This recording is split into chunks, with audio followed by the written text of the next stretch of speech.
Welcome to Around the Horn in Wholesale Distribution with Kevin Brown and Tom Burton. Sponsored each week by LeadSmart Technologies, Tom, Kevin, and their guests review the news of the week and dive deep into the topics impacting manufacturers, wholesale distribution, independent sales agents, and the global wholesale supply chain. Whether it's M&A, SaaS and cloud computing, B2B e-commerce, or supply chain issues, we peel back the onion with our guests into the topics that impact your business the most. Good morning, everybody that's here. It's good to see Will Quinn, and that's awesome. Will, you're funny. Hashtag chair dance. Very good. So this is the those of you that are going to be listening on the podcast later, you don't know this, but I never have sat down before. And where are we, Tom? 62? 62 episodes, but I busted up my knee earlier this week, and I thought that, even after buckling my knee on Monday evening, that walking 3 or 4 miles a day at conferences was still a good thing to do, and I'm paying the price today, so I'm sitting. So you shouldn't have been doing big wave surfing before you went out to the conferences. You see, that's right. That's exactly. Let's go with it like that. I like that better, Tom. Stick with that story, right? That's it. So we got Brian with us. Probably a lot of other folks chiming in this morning. Feel free to let us know who you are, where you're at. I saw just on the LinkedIn portion of what we're doing, quite a few new names that were joining us today. So that's great stuff. But before we kind of dive in again, this is Around the Horn in Wholesale Distribution. Each week we put out a newsletter, and that is entitled as well, Around the Horn in Wholesale Distribution, where we take data and information from globally as well as here in the U.S., and we look at those articles and that news information, whether it's about wholesale distribution, it might be mergers and acquisitions, it can be technology, AI we talk about regularly, and we try and unpack that and put that right into some value for our listeners each week. So if you would like to get that email newsletter and you don't, let us know. There's 2 ways to quickly and easily get that. The first one is email us at hello@leadsmarttech.com. And the other one is you can go right into the website that we have for the podcast here, which is www.aroundthehornpod.com. All of our previous episodes without the beautiful video of these handsome gentlemen that are here, you'll get that, but just the audio portion of it is available on that podcast, all 62 of our episodes. So that's what we do each week. Those of you that are listening later today on the podcast who do not see what we're doing, what we'll have on the screen momentarily is that email newsletter that goes out on a consistent basis. We'll tell the story about a gentleman I talked to earlier this week at a show and how he gets his news each week that he likes. So, but before we move on, Dan Vanacore, thank you so much for being with us. Dan, tell us a little bit about yourself as our special guest for today. Yes, thank you, Kevin. Appreciate that. Thank you, Tom. Pleasure to be here. Thank you for having me. Dan Vanacore. I'm with Cloud9 ERP Solutions. We're essentially a value-added reseller for a software company called Acumatica. And essentially our business is to help digitize small and medium-sized businesses, to bring them into a cloud-based environment for ERP. We provide everything from financials, distribution, e-commerce, warehouse management, and much, much more. So I work with companies literally on a daily and weekly basis to understand their core requirements and what they're trying to do to transform their business to be based in a cloud ERP environment. It's interesting.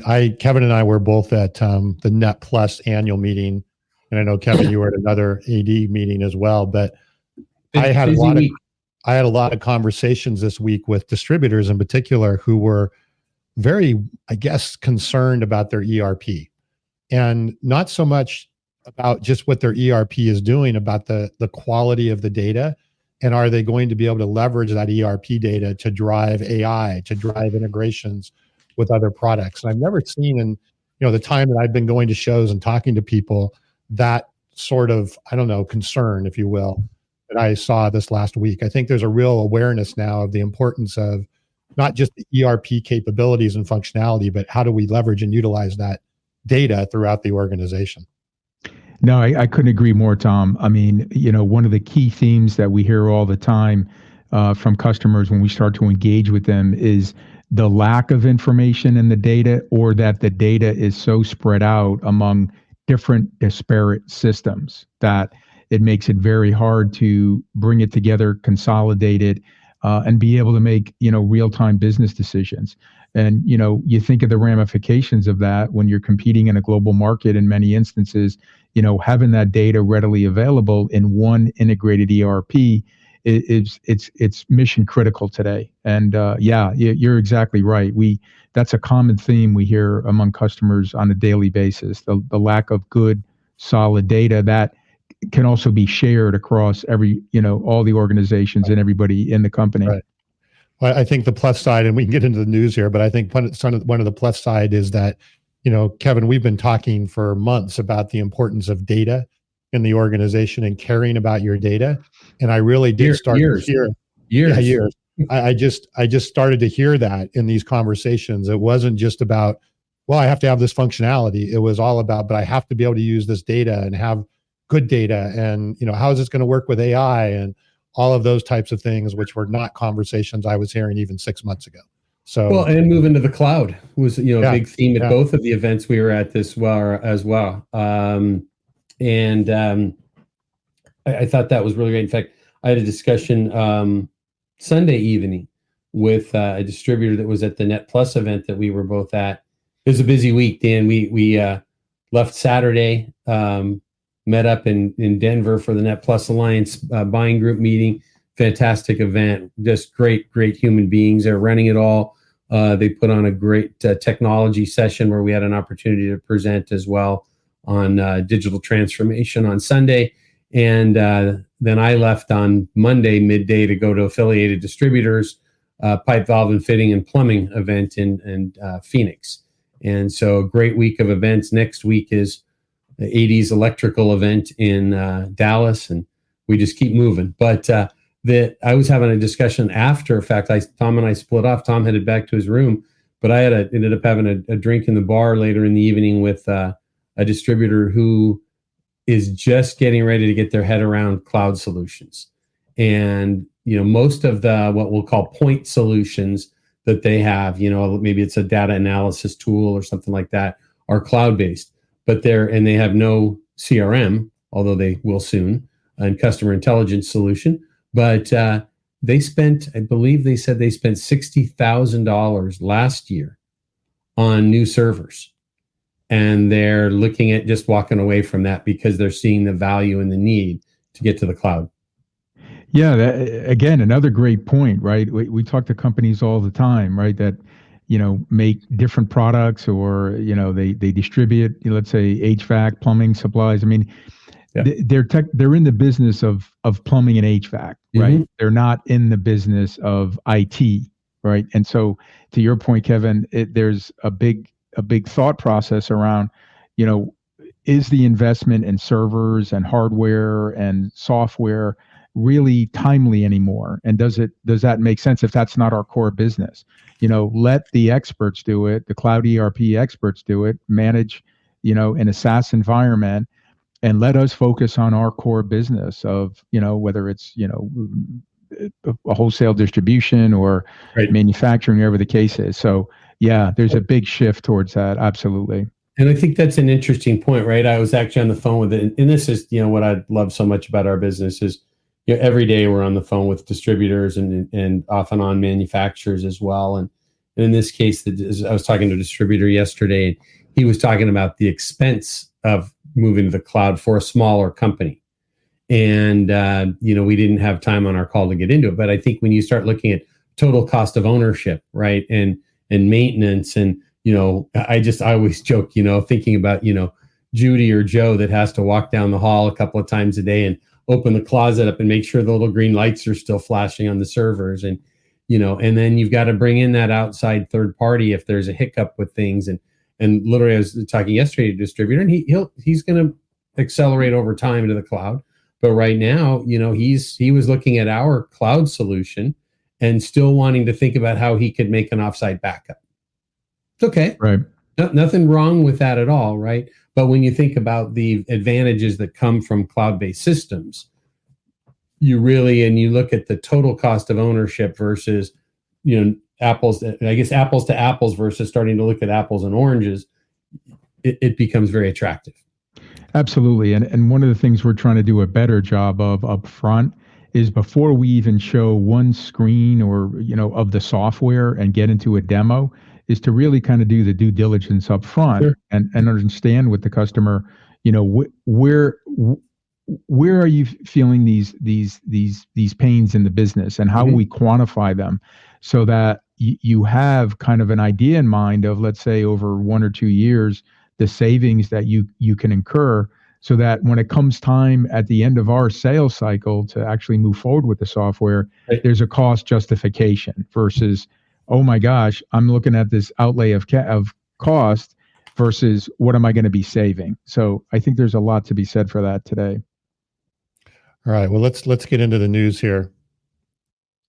We could talk about technology all day. Absolutely. We usually do. Which wouldn't be such a horrible thing, but yeah. Well, we'll start off with a little bit, we usually start off with a little bit of an economic impact. And again, if you're listening on the podcast, we're looking live on our screens today at the Around the Horn and Wholesale Distribution newsletter. And hey, Tom, I am going to tell you something really quick before we dive into that first article. Is I sent you this really cryptic picture the other day, right? And you're like, what on earth is this? And at the event I was at in Phoenix, I had a great distributor. He's with us regularly. I don't know if Duncan's here with us today, but he's up in Canada, and he doesn't make it onto the live broadcast with us every week, but he reads the email first thing in the morning on Fridays when it gets out. And he drew a little funnel. It was great. And I felt like I needed to tip him or something for how gracious he was. And he just drew squiggly lines at the top of the funnel. And he said, here's all the news and all the stuff and the newsletters that I get and all the things I just don't have time to read, and the nightly news that's on at home. And then at the bottom of the funnel, it said T and K. And he goes, on Friday mornings, Tom and Kevin are going to get me what I need to know. And he goes, I read the newsletter every single week, and I try and make it to the show. So I don't know if Duncan's with us today, but thank you for that great compliment. And I was so appreciative of it. And Tom's looking at this picture, then the text message I sent him was like, what on earth is that? But probably one of the best compliments we've had. So a news funnel. The news funnel, right, and all things. We're going to be talking about funnels. We're going to be talking about funnels here in a little bit. We will. So first article today, right? Modern Distribution Management posted an article talking about August metalworking orders, and we kind of talk regularly. Dan, I think you've been with us a handful of times listening in before, and we look at this vacillating that's going on in the economy right now. What's the Fed going to do next? We've got what's happening with oil prices. It seems like last week the rest of the country plummeted and California stayed $6. But we look at a little bit of this, and we're kind of seeing the same thing. This talks about August output for metalworking, and these are barometers, right? We've got purchasing manager indexes. We've got this August metalworking piece. 4 or 5 of these. We look at commercial construction, residential construction. But this commented about net result is that for the third consecutive month, the gap between year-to-date orders in 2022 and 2023 is narrowed, right? So while things have been pretty disparate so far this year and not a good year, that gap is narrowing right now. So that's a positive thing to see. Yeah, I speaking of conversations, I did have a lot of conversations, obviously, at the Net Plus show with distributors, and certainly their mindset was bullish. You've said this, Kevin, from your conversations. And if anything, they're a bit overwhelmed right now with the amount of work they've got and the amount of things, and it's been difficult to hire resources and keep resources. We heard that over and over and all of that. But so the issue was really keeping up more than not having enough to do. So that was a good sign in general. Obviously it creates other challenges, but it wasn't like, hey, I'm sitting around with not enough to do. So that was not the issue at hand. Yep. Yeah. Yeah, no, I think it's a conflicting market, right? As it shows, right? Metalworking orders up 16% over July.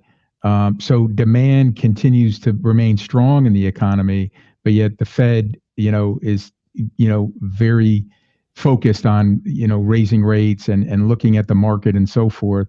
I mean, I think even yesterday, the September, October news was that inflation remained pretty much the same, for that next month. So I think it's conflicting for a lot of business owners. The economy continues to remain strong, but yet interest rates continue going up. So there's trepidation, but yet there's movement in the economy as well. Well, I think you're spot on with that, Dan. And I said this many times. I think we need to get my buddy Sean Dubervac on, who's pretty well known economist. He was previously the chief economist for the Consumer Electronics Association. So one of the largest trade groups in the world. And Sean's a keynote speaker and consultant now, and he listens in here and there with us. But I look at this as our go-to-market is different, right? Our customers buy different. The economy is different. How people, whether it's commercial or consumers, the processes of how people acquire goods and services, are different, right? The world we live in is different, but we're using this, I've got a hammer, right? And if the only hammer you have is, the Fed, and I know I'm grossly, understating all this, but if the only hammer you have, or the only tool you have is a hammer, everything looks like a nail, right?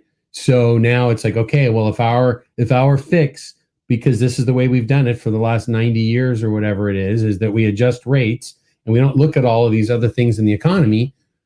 Okay, so now we sit, right, with, you look at wholesale distribution, which is what this broadcast is all about, right? And everyone is bullish.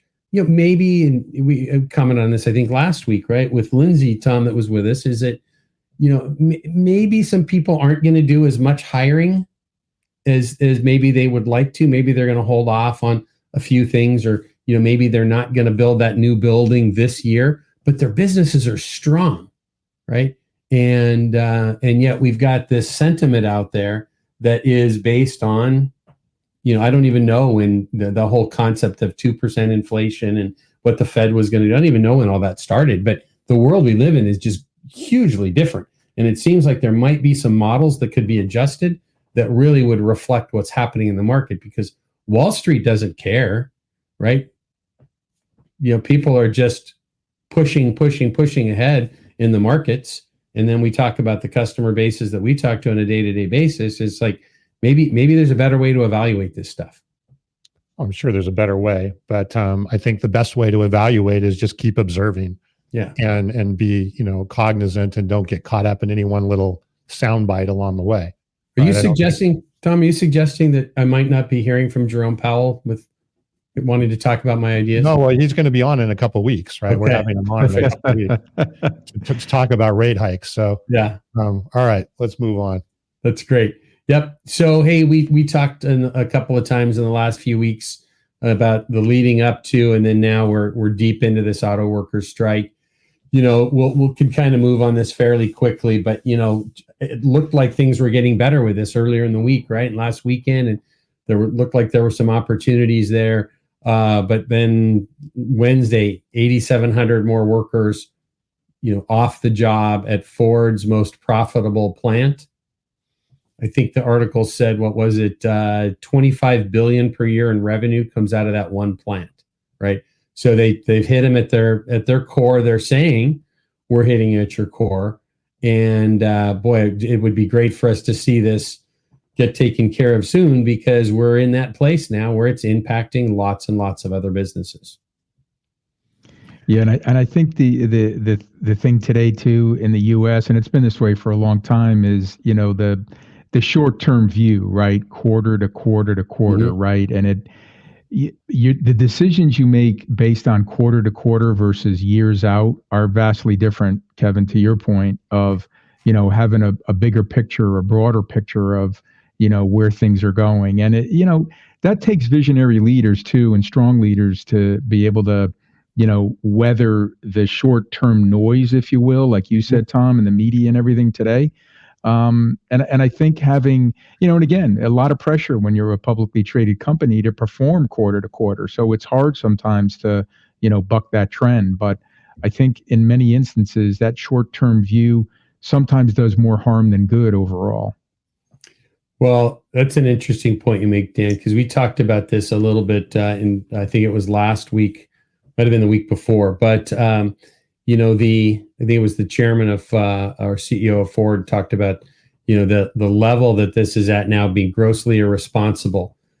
He said, we've kind of hit a place where we're kind of plateaued about what we can do. I mean, I don't, the idea of getting a 40% increase in pay and then getting a 4-day work week, but paid for 5. And this is skilled labor, but it's not, anyways, there's a question about whether that's a reasonable way to look at things.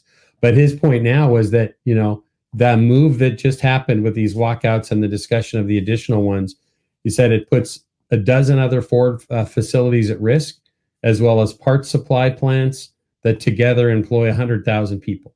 Now, again, our reason for being here is to talk about wholesale distribution. Wholesale distribution is what's bringing the conveyors into those plants. It's what's bringing the safety equipment into those plants. It's what brings the hose and fittings and the pipe valves and fittings and everything else that are used in all those auto plants, but also in the vendors or the suppliers of the automakers, right?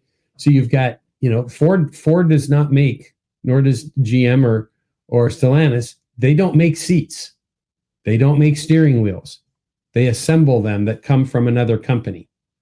And we've got all this trickle effect now as this stuff happens, and there can be a pretty big impact. And, we mentioned this, and I have kind of some strong personal opinions on this, but when you look at the Honda, the Toyota, I think it is, BMW, Tesla, Rivian, all non-union plants, right, that are now competing against these wages that are expected to come out of the big three, so to speak.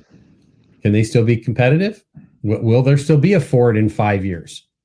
Those are the questions that you got to ask when you start looking at, and Tesla prices are coming down right now. And Ford's going to have to raise car prices to meet this stuff. So it should be interesting. Yeah, we'll have to see how this plays out, right? I think there's a lot of things, you talk about the story behind the story. I think there's a lot of stories behind the story that it's complicated. Let's put it that way. But the story behind the story for why we're here is every one of those plants gets deliveries every day, right? From a wholesale distributor that has a staff that needs to get paid. Yep, absolutely. Yep. Hey, before we go on, I want to say good morning. We have a few more people coming on. Andy from Portland. I heard it was snowing there yesterday, actually. Really? I think I was talking to somebody in Portland. And Mary Ellen from Colorado Springs, welcome. Farouk from Canada, welcome. And Gahindra from Chicago. So cool. Got some new names here. That's awesome. Yeah, it's great I just wanted to welcome people, and thanks for jumping in. All right. Yeah. So let's move on to. Let's talk about something more interesting. Yeah, something more interesting here. So this e-commerce article, e-commerce drives up U.S. port activity. At first I was like, huh? Why did you put that in there? Pardon? I said, why did he put that in there?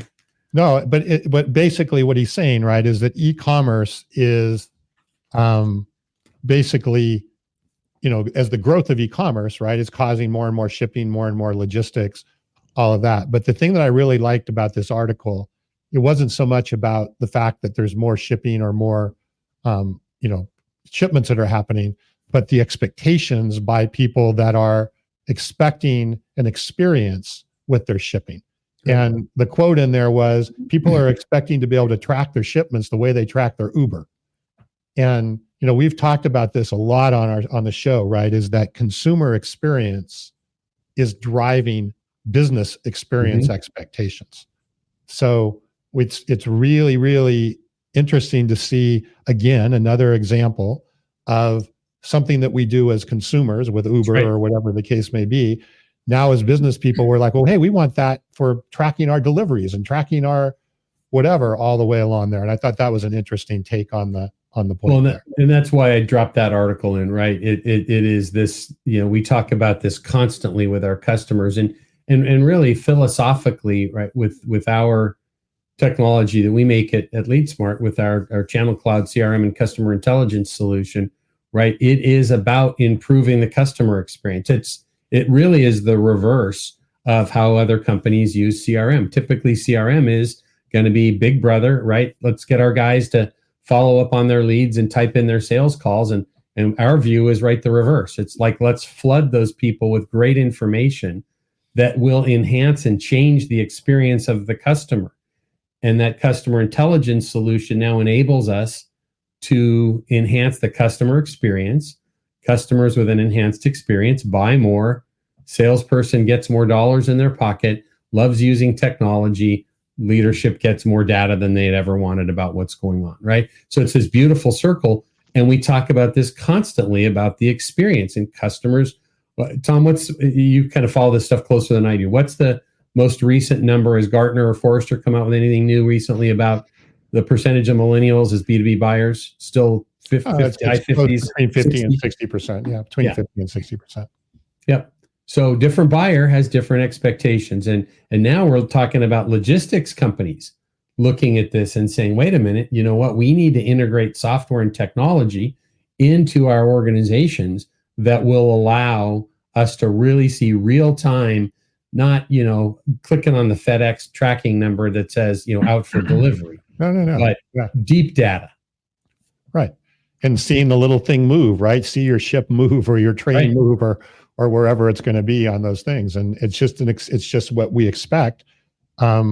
And I think that's, again, what we learn or behaviors that we get as a consumer is going to be carrying over, not just in our experience, but just in our buying behaviors, as we're going to talk about in just a minute. I wanted to hit a couple things here, and then Dan wanted to get your take on this as well. But wanted to shout out to Dan Judge from the founder of Net Plus Alliance. It was great to see him. I think he's also like the godfather of ERP too, right? Or so just I gotta, Dan is not just the godfather of ERP, I think, but he's just a great human being. Yeah. And I had such a nice time with Dan last Saturday to the Net Plus Alliance event. Rode on the bus together. We chatted a lot, and I think I've got him convinced to come on the show with us. But I think what we're going to do is we're going to do a separate event, and because Dan was around in the early days of ERP, and we were talking about last Saturday. It was great. I don't know how he feels about this. I felt really fortunate because not only did we ride together and chat on the bus for a half hour, we went to Topgolf and we were in the same group. Now I sat and watched Dan just hit the ball straight all day long, and he watched mine go every different direction. But we talked about, even how the way that they were using ledgers and cards and things for inventory, and how they did that and migrated into what we now know as ERP and even cloud-based ERP.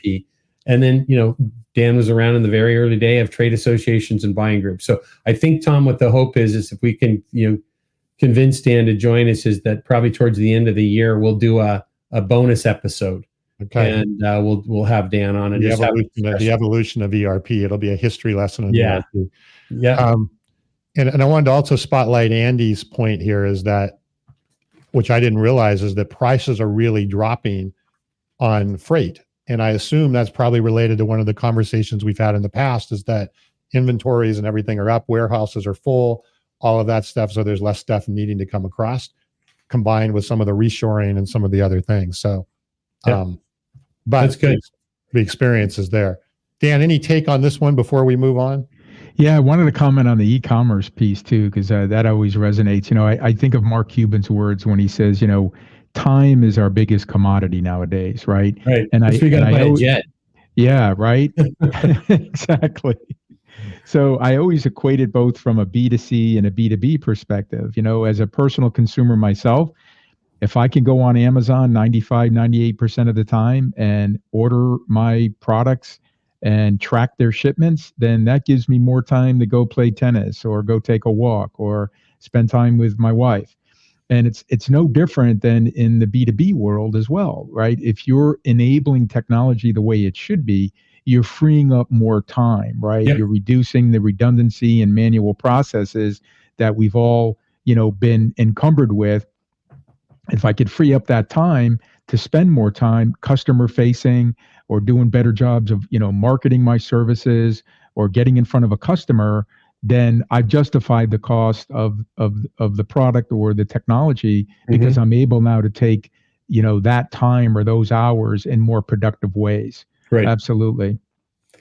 No, I think it's interesting you mentioned it that way, Dan, as well. I was at, last week, this is, I'm doing 6 out of 8 weeks. I'm traveling right now. And I was at an AI for wholesale distribution conference in Chicago early last week. And one of the early employees of OpenAI and ChatGPT, the company that has produced that, was there as one of the keynote speakers. And that was a big part of his discussion about AI, was the ability to allow us to have more free time, right? To pursue things we want to do, not just to say, now I've got free time because AI did XYZ for me and now I can work more, but get enough things done that we can take a step away and smell the roses. So we can get to a 4-day work week or a 3-day work week. And paid for 5. Didn't they promise that like 20, 30 years ago that we were supposed to go to a 4-day? I remember hearing that all the time.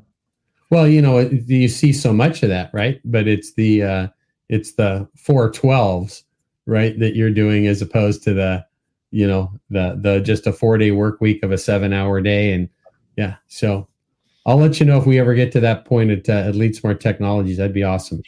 And I'll come and meet you in my flying car when we're ready, right? That was supposed to be another vision of the future, right? With the Jetsons. Uber, right? The flying Uber's going to have, basically these monster-sized drones that are supposed to move people around. But, at Spacely Sprockets, they're building George Jetson's hovering car, so you'll have it soon. So, okay. All right, let's jump ahead. Yeah. So this article, Complexities of B2B Buyer Journeys, not anything I really have an opinion on. That's why it's here, Tom. I wanted to see what you could do. Yeah. So, interesting point basically in here, saying that the traditional marketing funnel is dead and it relates to B2B. I wrote a whole book on that topic. It's exactly has been the case for a while. And I think Dan, you were touching on this earlier a bit, is more and more sales cycles, B2B sales cycles, and certainly in the world of software and technology, you have a lot of influencers, right? In the past, you always had, well, who's the champion, who's the buyer, and who's the, and you kind of then try and work through that. But now there's so many people involved in a process that are maybe not even involved directly in the sales process, but they're influencing it. And they're doing their own research. They're doing things, and then they're influencing the quote unquote champions or the people that are running that. And you don't even know it, right? You don't even know that those influencers are there. And so, but you have to take them into account. So therefore you have to know that when you're, and this is what I say in the book, the funnel is dead. You have 2 jobs as a seller or a marketer. You have a job of creating demand for your product or service, and you have a job of building trust. And if you can do both of those things together, if you can build demand or create demand and build trust, you'll get opportunities. If you don't, then you won't. And so as you're building and creating demand and you're building trust, you have to look at it in a broader way than, hey, I've just got my champion or the one person that's my buyer or whatever the case may be, and look at it way more holistically. I assume, Dan, in your world, you're seeing this very much as well. Absolutely. Couldn't agree more. Yeah, there's multiple decision makers. There's multiple influencers in companies nowadays. And, it goes through, a complete process when you're introducing software. But, the thing I try to start out a lot of conversations with these influencers and buyers is that, software is no different than making an investment in a delivery truck if you're in wholesale distribution, or a piece of equipment that's going to help you process packages quicker and so forth, right? But the funny part about software, that it's intangible, right? You can't pick it up. You can't move it to a certain part in your business. It's an intangible, object, if you will. So the point is, with any investment, there should be an ROI attached to it. If I buy a new piece of equipment, then I'm going to be able to process these many more pieces per hour. If I buy a delivery truck, I'm going to have that many more deliveries out there on the road, increasing my revenue and my income. The same thing should be true with software. You should be able to quantify and understand the ROI and the total cost of ownership so that it's clearly identified. So this is why I'm making the investment in this software, and these are the benefits from a dollar value that I'm going to realize from it. And I think the buyer today is a lot more sophisticated when they're buying software, that if you can present that up front, even before you show them anything, any functionality with the software, they can begin to justify in their mind when it comes to the end of the process, yeah, this makes sense. This is why I'm buying this, or this is why I'm going to, use this in my business. I think it's if you can engage in that process early on, your success rate, I think, increases drastically.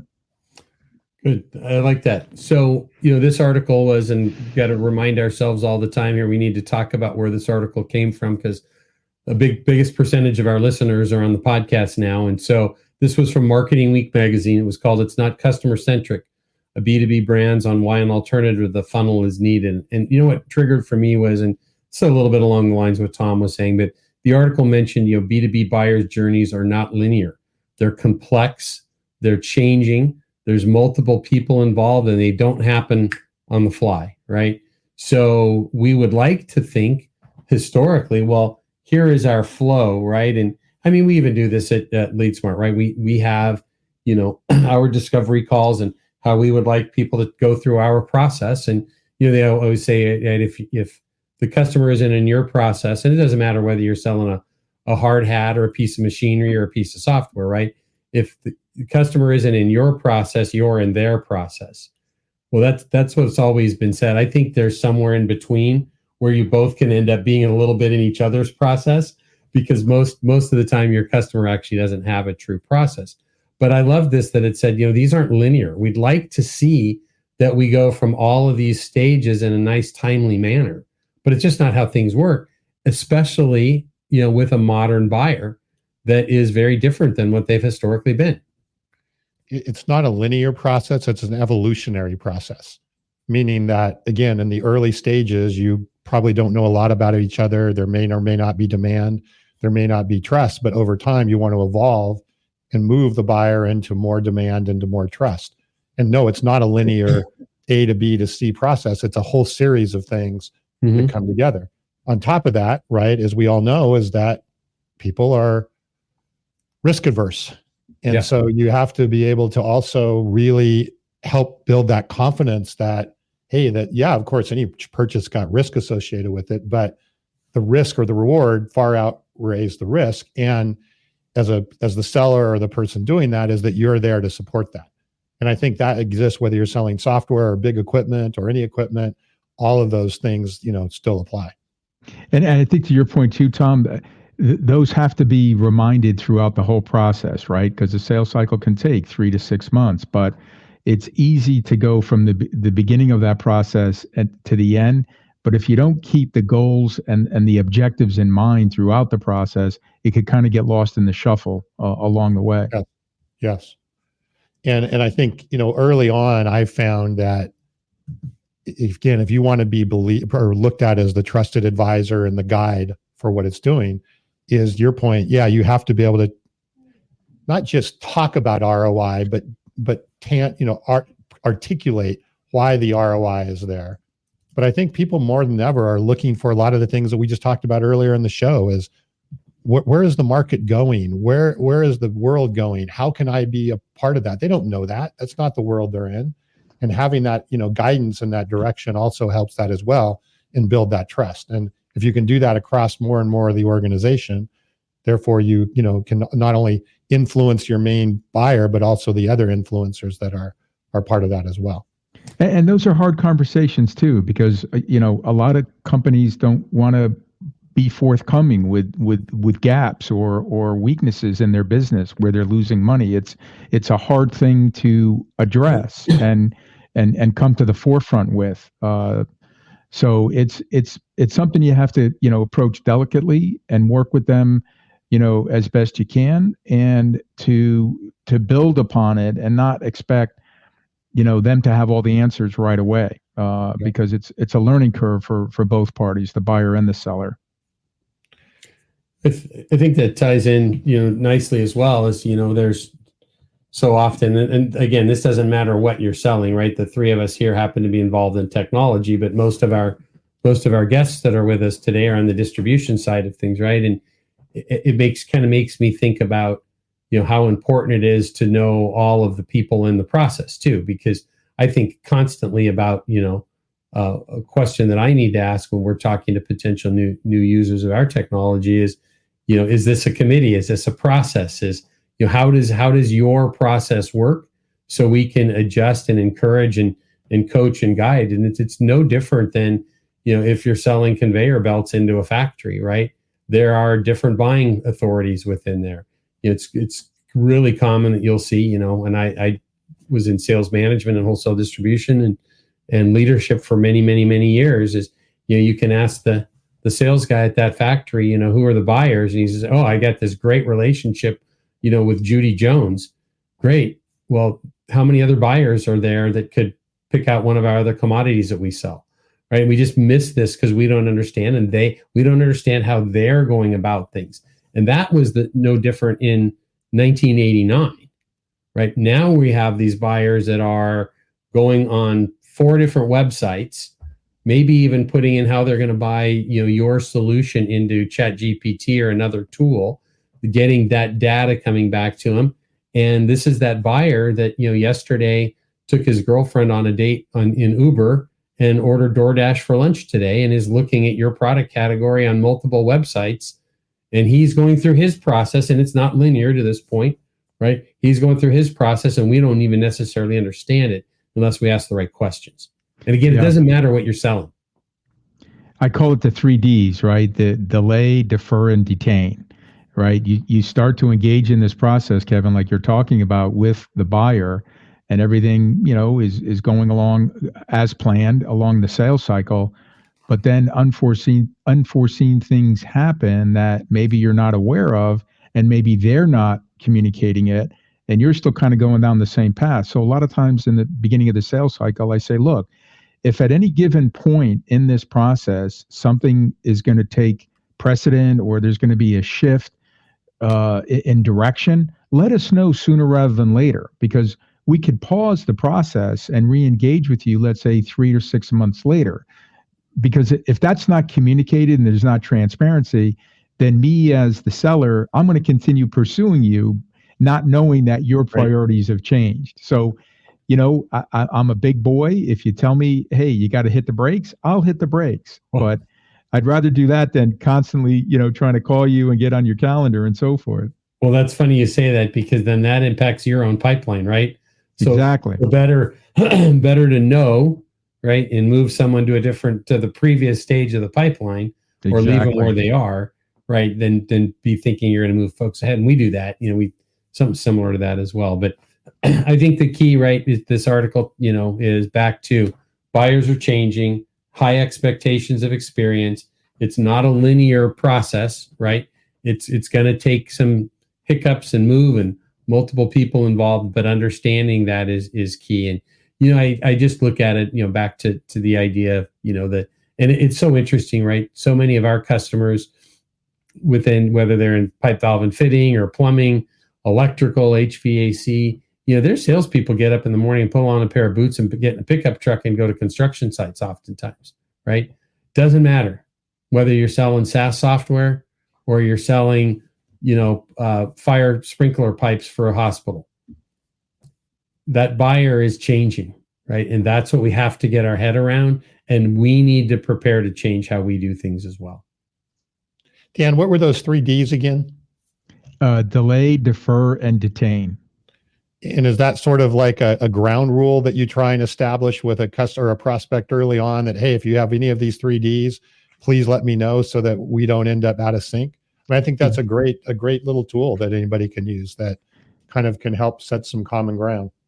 Yeah, no, we do. We try to deploy it, Tom, and bring it up, very early on in the conversation, so that if something does happen or they have a change in direction, to let us know, and we'll be happy to hit the pause button and then regroup with you when it's a better time. Right. And it makes it safe to do that rather than just ghost you and not say anything. So Exactly. Right. I mean, every salesperson, that's been involved in sales for, a number of years knows that, ghosting is alive and well, right? So to try to avert it and point out up front, I think it helps a lot.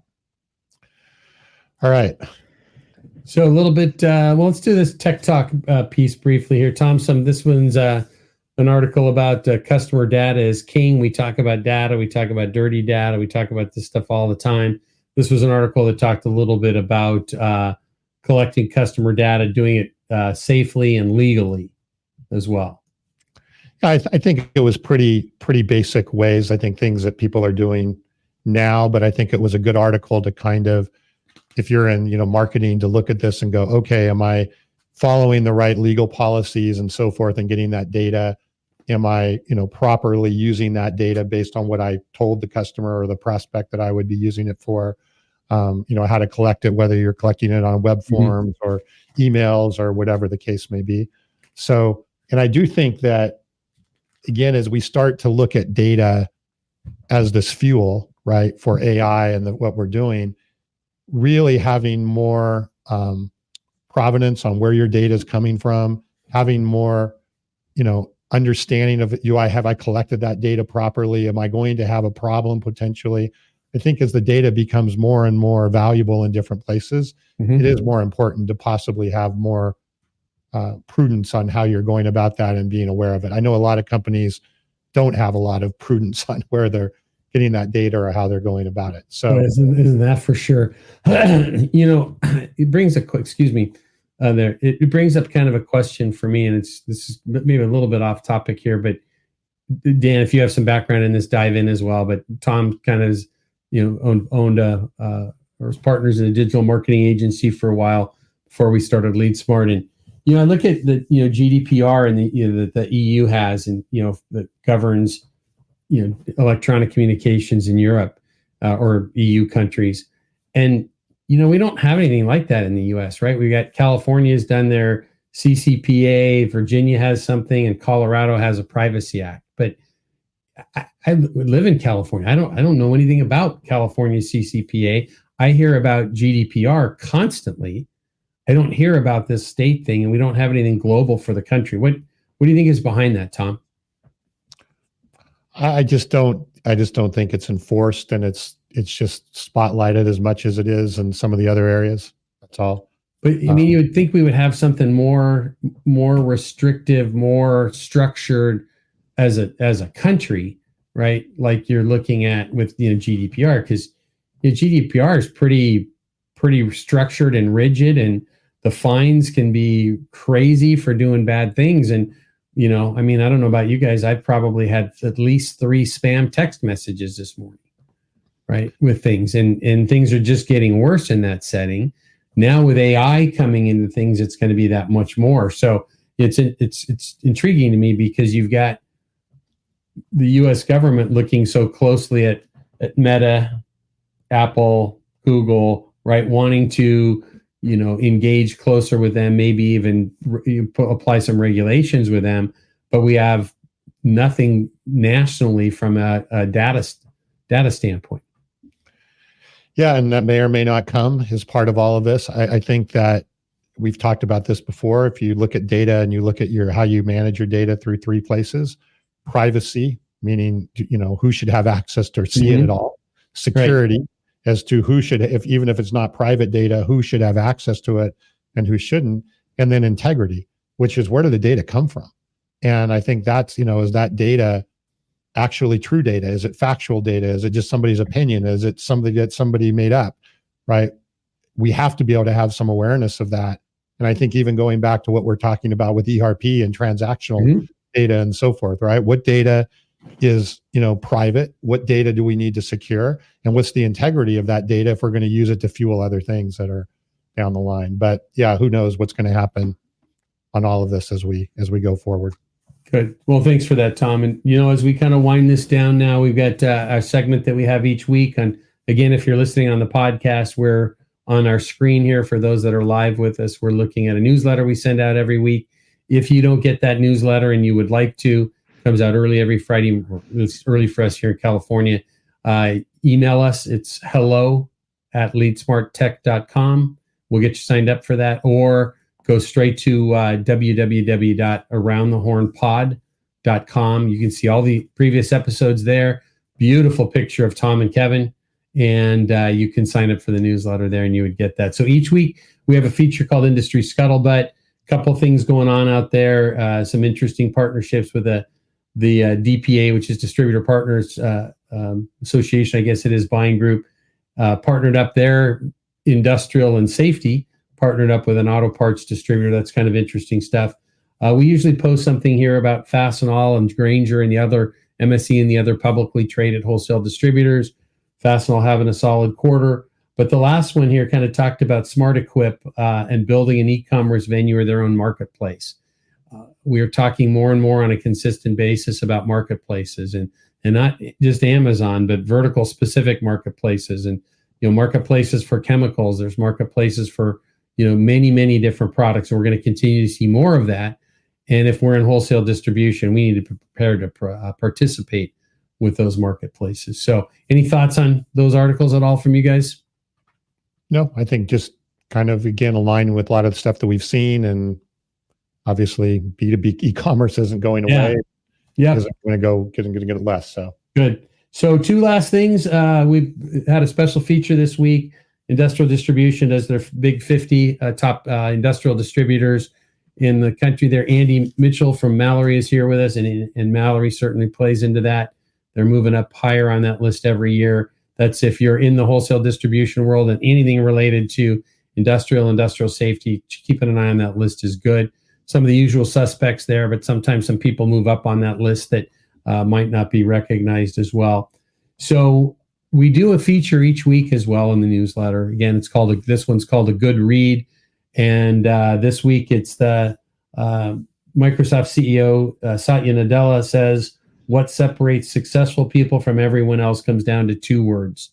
And at the core of it all is emotional quotient versus intelligence quotient, right? How am I as a leader? How am I emotionally? And the one quote I took away from this was, in the long run, EQ trumps IQ.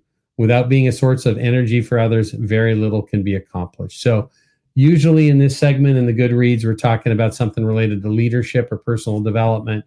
I thought this one was a good one, a good read across the board. They hit on three things: give people a voice, lead with authenticity, and acknowledge that you don't know everything. Okay, we can acknowledge I don't know everything. Really? Yeah. Okay, good. You heard it here. All right, Dan, any takeaways on that last article there? I think it makes a lot of sense. I think for me personally, always in learning mode, right? Either from my colleagues or customers or people in general. There's always something new to learn. Yep. This was from an Inc. magazine article, but it was quoting Satya Nadella from Microsoft CEO, and I had an opportunity I ran into him at the Consumer Electronics Association event probably within about a year after him starting. So it's probably 6-7 years ago. And we were literally in the Samsung pavilion. Now, he had his entourage and bodyguards, but you had to look for them. But he was literally just chatting away and about, I think it was one of the first times that Samsung was showing a connected refrigerator. And I was standing right next to him, and he was pointing things out and chatting, and everybody was engaging with him. And and again, his entourage was over here, but he's an engaging person. I'd love to have an opportunity to kind of do that again or be around somebody like that. I didn't recognize who he was at first. And then I kind of clicked in on it, and then there became a buzz because he was there, but he was just out with the rest of us looking at new tech. That's you're making me think when you mentioned that about there used to be comments about Bill Clinton, the former president, that if you met him, he would make you the sole focus. You'd be the most important person in the room, and that's how you felt, walking away after having a conversation. And it's kind of like what you were saying. It's a unique skill when you could have conversations like that and make someone feel like they're the most important person. Well, people are people, right? So that becomes a key. So as we wind up today, we've got some upcoming events. I think the key ones here that benefit mostly our audience is that we've got the ISA, Industrial Supply Association Fall Summit is next week in Orlando. Unfortunately, it conflicted this time around for affiliated distributors, North American Electrical meeting, which is going on in Dallas. And so that's where I'll be. If I'm not sure if I'll be on crutches or not, but that's where I'll be. And we've got Power Transmission Distributors Association meeting coming up in Florida next week as well. And then the week after that is National Safety Congress, where a lot of people that join us each week here are going to be at. So a lot of good events coming up. If you're wanting to stay on top of what's going on in wholesale distribution and relevant events, make sure you're getting the newsletter each week because we try and update that on a consistent basis. So. All right, Dan, thank you for being here today. Great insights. Look forward to hearing more from you and as we move forward in this journey and what's happening with ERP. I think it's going to be a very much a focal point in the next coming year for sure. Thanks, Tom. Yeah, great to be here. Thanks for having me. Of course, I appreciate your contributions. I think that, Tom, you made that point earlier today that it's a big conversation that we have consistently. Yeah. We meet, $250 million a year companies on a consistent basis that are operating on an ERP system that's 15 years old, and the platform that's on there, that's built on is extremely antiquated, and times are changing, technology's changing, and we're going to need to make those adjustments. So absolutely. Good to have you and your organization out there. And so that's Kevin. It. Yep, that's it for today. Anything else, Tom? No, thanks to everybody who jumped in on the commenting. Yeah. Thanks, Brian. Thanks everybody for sticking around, and have a good weekend. And Kevin, stay off those big waves. Yeah, there you go. Be kind, do good things. Yeah. All right. Get See better. You guys. See ya.